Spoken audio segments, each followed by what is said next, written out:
Jésus interroge ses contemporains sur leur capacité à reconnaître les signes des temps en sa personne.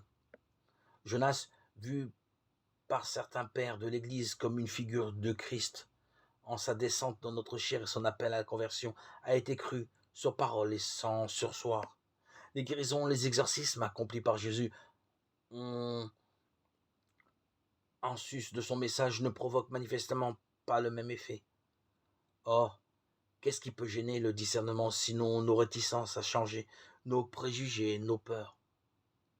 Luc 11, 29, 32. Une prière paradoxale, comme est si souvent la nôtre. Le roi de Ninive proclame un mouvement général de conversion et de repentance si vrai et si profond qu'il déroute le prophète. Dans Jonas 3, verset 9, il crie vers Dieu, mais reste respectueux de sa volonté et de sa décision. Conscient de la distance infinie entre le Dieu saint et les êtres humains, il se contente d'oser. Qui sait? On retrouve chez les prophètes le même espoir, humble peut-être. La prière sait qu'elle ne peut rien exiger, rien imposer au Dieu qui scrute les cœurs, et pourtant, humble et tenace, elle continue à crier vers lui.